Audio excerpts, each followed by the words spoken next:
Namaskar. I've been trying to make this video, but Lucy's been distracting me over in the corner, so I've let her have her few seconds here. Okay, let's go. It's been a couple years since I've told any devotional stories about Baba. Sorry, I'll take my punishment now. I want to tell a story about the dowry system that was given at a retreat around 73, I think, in Calico, Oklahoma, or one of those retreats we used to have out in the center of the United States.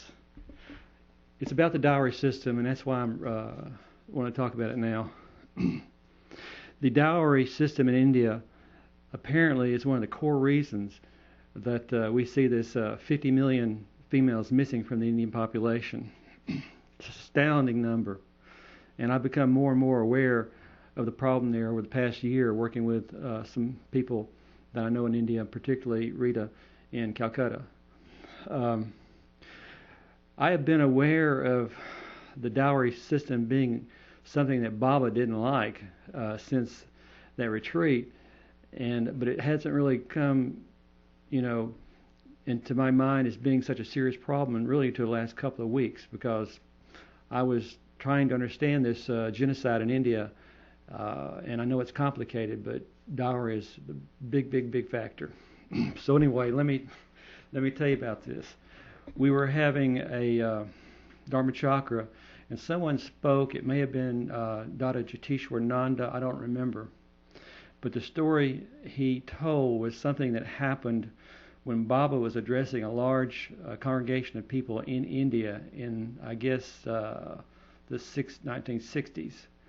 And when Baba was speaking, he turned to an individual, how he does sometimes, and said, singled out this person and said, "You did something, what did you do?" And of course the individual couldn't remember, or didn't know what Baba was talking about, or denied it. and then Baba raised his hand and cupped it like a cobra and said, "You did something?" And then the person broke down and told the following story. He said that he was on his bicycle traveling down a rural path or road in India to a wedding where there was a dowry being given. And at that time, Baba had told Margis not to attend such weddings where there was an exchange of dowry. So this person is confronted by a cobra in the road. Apparently, it was a fairly narrow path, and this cobra came up. It was supposedly a king cobra, and it came up, with its head high off the ground, cupped, and stopped this person. And he backed up and took his bicycle off the trail to go around. But the cobra moved through the grass and bushes and came up again to him and stopped him. And so he turned his bicycle around quickly and went across the path to the other side. And again, the cobra quickly cut the person off and came up and raised its head again. And at that point, this individual decided not to attend the wedding and returned home. So this individual relayed this story to Baba. And Baba said, "Yes, and I was that cobra." So that's the Baba story that I heard at a retreat, and it made me aware that there was something inherently evil about the dowry system. I was thinking it was more in terms of being materialistic or something like that, but it's actually a great exploitation of women, and it's led to a great amount of violence of women.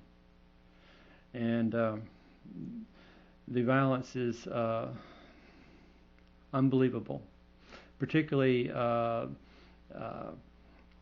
of course, of supposedly kitchen accidents where kerosene is poured on a bride and she is burned or killed. But also, there is a desire to reduce the number of females in a family so dowries will not have to be paid. And so ultrasound is performed, and female embryos are aborted. And when females are born, they're murdered. I have some statistics here. Let's see. Infanticide, 25,000 are murdered in the state of Kerala alone. I don't know what the total number is for India, but feticide is about 1 million per year. Dowry murders are about 25,000 per year over the whole country of India. Now, this killing of female babies, I find very disgusting in the way it's done. Also, it can be done by suffocation, often in a ritualistic way of drowning in a bucket of milk, pouring salt down their throat, the recent one I've heard of recently, and burying alive or burying in a pot. There's a story about a goddess who was found by a farmer who was buried in a pot. I don't know how this got started. So that's one reason I wanted to give you this story that Baba told about dowry. And I hope that all the units in Ananda Marga can think about maybe starting some sort of boycott against dowry murder, against dowry weddings, and some ideas, like posters, wall writing, publicity, and other ways.